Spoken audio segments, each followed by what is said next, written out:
Hey everybody, good to be with you today. I'm enjoying this trip through 1 Corinthians chapter 9. We're actually going to be finishing 1 Corinthians chapter 9 today, which is kind of incredible, and I think that puts us, if we're not halfway through the book, it's pretty sticking close. I'm not quite sure how the verses and the chapters break down. You get some longer chapters as you get into the back half of the book, but it's really cool to be here and appreciate you all.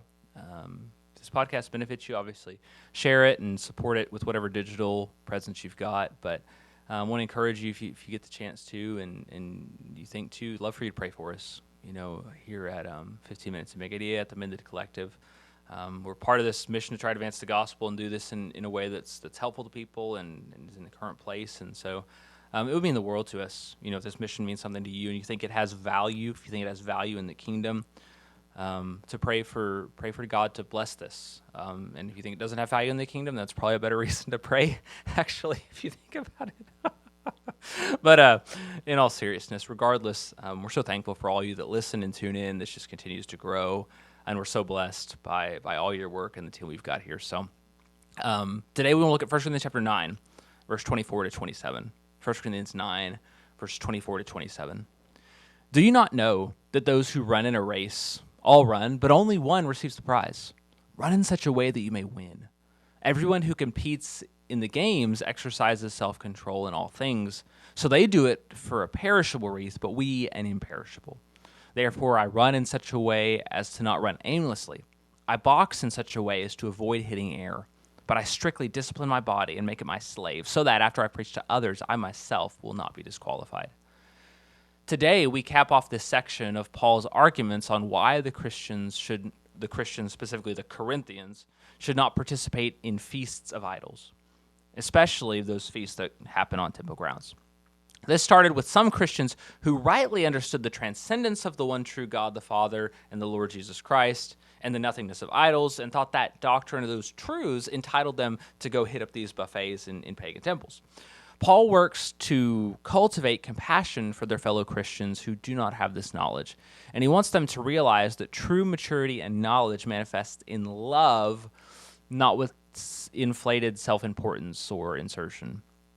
Maturity is shown through service, not through entitlement. Paul wants them to see that they are doing genuine harm to their fellow Christians and insulting Christ, and they should be willing to go much further. To this, Paul defends the right of gospel laborers to receive compensation so that they may further bless the kingdom through the furtherance of the gospel. And Paul then maintains that he certainly has this right. But the reason for that discussion actually goes back to chapter 8 and the discussion of rights and liberties and things like that. He brought this up so that he can demonstrate that he refuses this right in order to serve the audience, the Corinthians, in his laboring and in his ministering. Paul's saying that the Corinthians in their weakness benefited from Paul's refusal to take up that right. And so they need to see the spiritual harm that could have been done to them if Paul would have insisted on his own way, and realize they're causing that harm to their fellow Christians as well. Paul zoomed out to show that within the bounds of the law of Christ, he's slave to others for their salvation. As such, the Corinthians should be willing to conform for the benefit of their brothers. Having just introduced the diligence to advance the gospel, Paul will elaborate in our big idea today, which is discipline yourself for the gospel. To understand what that looks like, we'll look at number 1, athletes practice self-control. Number 2, our crown is imperishable. And number 3, avoid disqualification at all costs. Athletes practice self-control, our crown is imperishable, and avoid disqualification at all costs. Athletes, imperishable, disqualification. This is probably one of Paul's most famous texts. As a young guy, you hear it a lot in young men's Bible studies because it's quite captivating as we're playing sports and stuff like that. Paul begins by saying that everyone in a race is competing, but only one person is the winner. There's only one winner. Only one person crosses the finish line before everybody else. Many of you may know I was a runner in undergrad until I blew my leg out, and I was in many races that I had no chance of winning. I remember one in particular, and it was just like I just looked over and saw the leaders, and it was like, good grief! I think they finished literally a mile ahead of me. Not kidding, a mile ahead of me in a 5-mile race. They're so fast, and I had no chance to win. There's other times, especially in bigger races like half marathons, where you got like 10,000 people or something. I would do my best and I would run hard, but I was there to enjoy myself and to push myself, and that was a good thing. However, the times I was in a race, I could actually win. I would be at the starting line. I'd look around and I'd see that, hey, I could win this thing. See people warming up and get out of the gate. And you're like, hey, I could win this thing. The focus and the intention, it was all locked in super hard to win the thing, especially whenever you were in a competition with somebody and you were going to have to stay focused to stay locked in. Paul is saying that as Christians, we need to run with the tenacity of a person trying to win. Obviously, we're not running against other Christians, but the point here is just your intention and your thoughtfulness and your focus to the task at hand. As an athlete aims for excellence, they exercise self-control. If you look at great athletes, many of them are freaks of nature biologically. However, the best in any given sport, any sport you look at, the people who are at the very top have an absurd work ethic. I mean, it's disgusting. It's nauseating to look at just how hard they work to be the best. Talent will take you a long way. It'll take you even to the upper echelon of elite, but the best are always the hardest workers. If you look at Michael Jordan, I mean, I don't know if you think he's the greatest basketball player ever. That's a debate that's probably foolhardy, but he was the best basketball player of his time, quite clearly. He would get up and go to the gym for workouts earlier when they lost. Game gets over at 10 o'clock, 11 o'clock. He's in the gym at 5 a.m. when they lose. He'll give himself an hour if they win, but when they lose, he wants to get in there even earlier. If you read about Tom Brady, his diet was so restrictive, especially as he got older. He was playing later, so most of the kids play in the NFL in late 20s, early 30s. He's playing into his 40s, and part of the way he does that is he can only eat certain things. There's certain foods he just said, I'm not going to eat that because I need to be in position to play the game. His schedule was very precise. He didn't do whatever he wanted. He was always in bed at a certain time. I love hearing about in football about linemen who, in order to maintain their weight and their muscle with the activity levels and their size and all that stuff, they'll set their alarm for 3 a.m. to slam a 1,000-calorie protein shake, then go back to bed. And that sounds terrible. But if you want that sort of excellence, it takes that sort of cost. It takes that sort of discipline to do the hard things you don't want to do. For athletes at the top of what they do, it's not about what you do during the competition, really, but it's about what you do with every second of your life to ensure excellence when you get into the competition. For our second point, we might see this incredible dedication, diligence, and discipline of these athletes say, wow, we need to be like that. And you would be half right.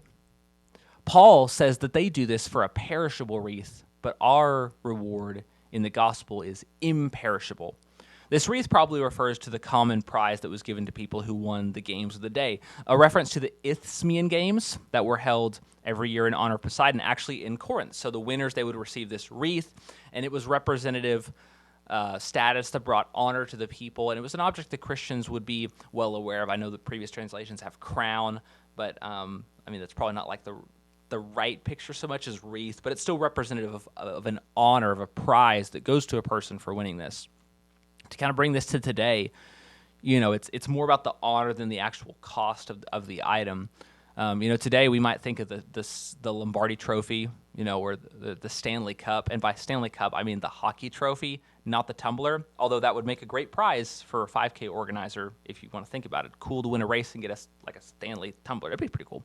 Regardless, all that cool stuff, in its inherent value or its symbolic value, it's all going to rot and decay eventually.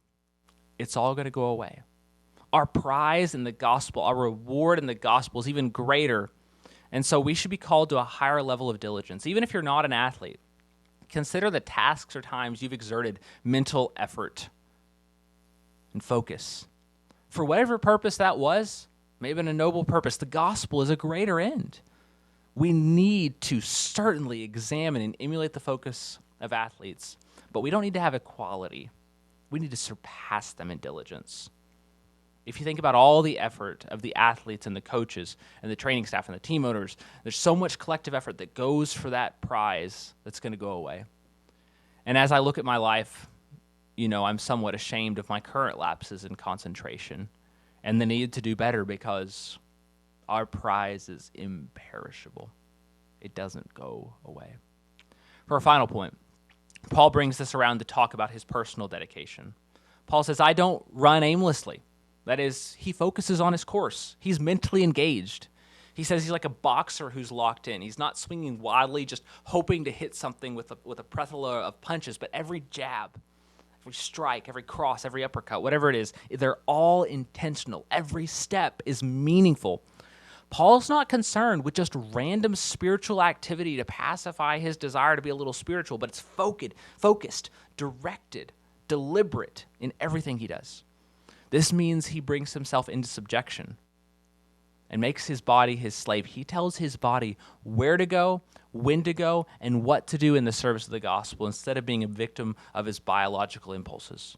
Just like an athlete shapes every facet of their lives, from sleep to practice, to study of the game, the sport they're playing, to diet, whatever it is, they do that in order to facilitate their excellence in the sport. And so we've got to shape every aspect of our lives to advancing the gospel. Everything's got to filter in to keep us, just like those people, they filter every aspect of their lives to make sure when they're in the game, they are in the game, and it's excellent. We need to filter every point of our lives to where when we're in the game as it pertains to the advancement of the gospel, whether that's in people who don't know it or amongst other Christians or whatever, is when we're in the game, we are in it, and we're doing it with excellence.